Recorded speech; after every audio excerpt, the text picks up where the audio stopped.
These are my top 3 tips for stress-free potty training. Tip number 1, prepare your child and your house. A few weeks prior to the start of potty training, begin getting your toddler excited.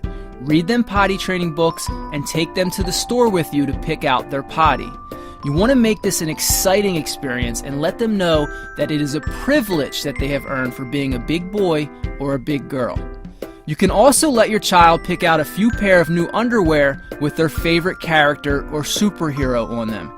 When the potty training begins, the underwear will give your son or daughter extra motivation to stay dry.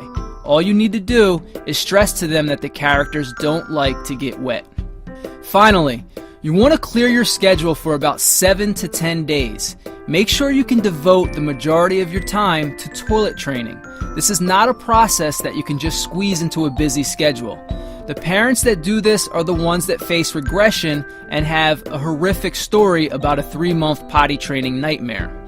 I was able to get both my son and my daughter potty trained in about 2.5 days. There was a fantastic 3-day potty training program that I found online, and this is back when I had no idea what I was doing.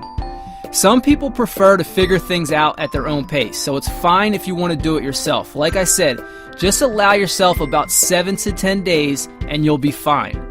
If you need to get them potty trained over a 3-day weekend or something like that and make your life a little less hectic, you can get the step-by-step program that I used at www.pottytrainer.info. Tip number 2, find out what really motivates your child.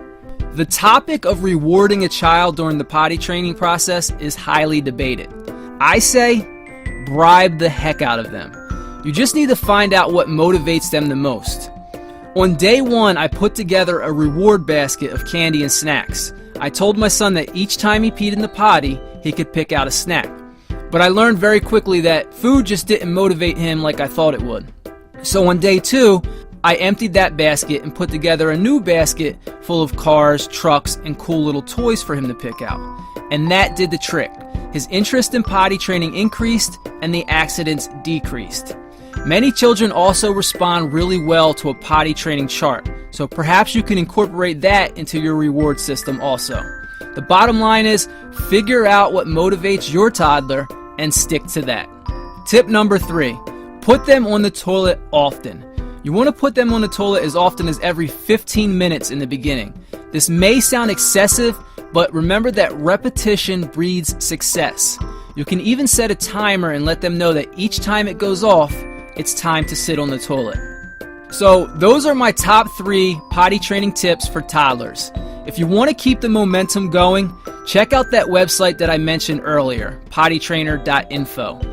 You can get the same step-by-step system that I used for my son and my daughter. It's full of more great tips like we just discussed, and also charts and other resources that will allow for a stress-free potty training experience.